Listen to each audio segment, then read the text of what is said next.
with you, ba? Huh? Why can't you answer me straight? You stop it. Ako na nga eh.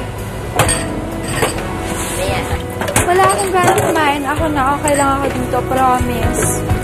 Nasinda ka ba kay Ninya kaya napasubo ka, Bam? Ginagawang masama eh. Gusto niya gawin ko.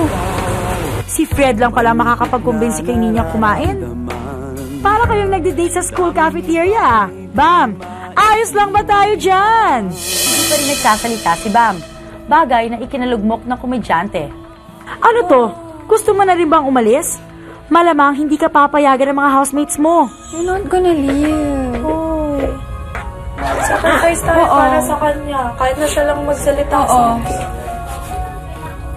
Hindi talaga makontain ni Bam ang feelings niya. Kaya't ballpen naman ang pinansulat. Kaya ko po talaga to. Ayoko maging ganito dahil pumunta ako dito na may mababaw na rason. Papatawarin ang bawat nalulungkot dito. Kaya kung makikita nyo lang akong ganito, ayoko maging ganyan. Uwi na lang ako kasi mahal na mahal ko kayong lahat. Kaya ko to. Ayoko lang na maging ganyan. Uwi na ako. Much love and respect. Please, nagmamakaawa ako. Huwag niyong gagawin yung naisip nyo. Kaya mo yan eh. Mahal mo kami. Diba?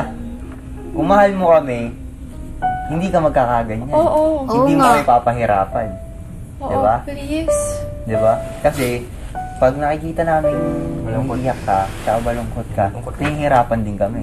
So, kung mahal mo kami, hindi mo kami papahirapan. Bam, konting lambing lang pala ang kailangan mo. Sabi ni Kuya, you're welcome, Bam. Pumasok si Mickey sa confession room para sa isang proposal kay Kuya. Bakit mo pinopropose yan? Hindi kasi, marami na kasi akong times mag-cry dito, tapos always siya nagasina, Mickey, tignan mo ko sa mukha ako. Tapos ginapasmile niya always. Kaming lahat talaga, whenever someone cries, always siya nag-hug. Tapos parang greatest fear niya kasi na hindi makasalita. So parang gusto ko i-return ng favor ba. Kasi me naman, I'm not scared naman na hindi ako makasalita. So me na lang, kasi kawawa talaga siya eh. Sa tingin mo, matututo siya niyan? Puntahan mo siya? Kausapin mo siya? Pag-usapan nyo yung mungkahi mo?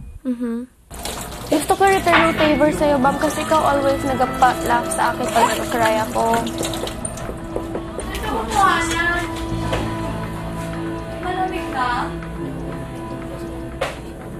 Kung ako po nahihirapan na ganito yung kalagayan ko, mas nahihirapan naman po ako, di ba po? Lahat naman po pag, di ba nga, para na rin ko pong sinabi na pag nalulungkot po ako dahil nalulungkot po sila, di ba po? So, it's the same thing as may nakikita akong nagkaaganitong sa nasa kalagayan ko ngayon. I'm going to be happier kung ako nasa kalagayan niya, Kuya, because alam ko na napasaya ko siya. All the times na he made me smile when I'm crying or pag malungkot, ma-return ko ang favor, so mas maging happy ako. Ang gusto ko lang po malaman yun na susubukan ko po to. Sinusubukan ko po siya. We don't like rin kasi seeing you that way. Nahihirapan man po ako pero ayoko po talaga. Well, Mickey, wag mong pilitin ang ayaw. Dahil medyo okay na ang mood, di ba? Balik siya sa pangungulit. Si Fred at Ninya naman ang ginawa niyang target. What's wrong with you, ba? Huh? Why can't you answer me straight? You stop it. Ako na nga eh. Wala akong gano'n kumain. Ako na. Okay lang ako dito. Promise. Nasinda ka ba kay Ninya kaya napasubo ka, Bam? Ginagawang masama eh. Gusto niya gawin ko. Si Fred lang pala makakapag-convince kay Ninya kumain. Para kayong nagde-date sa school cafeteria. Bam, ayos lang ba tayo dyan? Hindi ko na alam kung anong gagawin ko. And I thought you wanted me to be happy. Ganto na lang. May sasabihin ako sa'yo. Ako na lang yung lalayo. Yun na lang. Para hindi pa grumabe to. Promise. Please, Ma'am, you have to forget me. You have to forget your feelings for me. Don't tell me you don't have any more feelings because that's impossible. It's so obvious. I'm not stupid. Please lang. Because of me, ayoko nagkakaganyan ka. I'd rather leave this house than see you this way.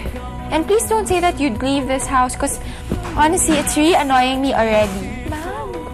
Ito na kaya ang katapusan ng friendship ni Bam at Ninya.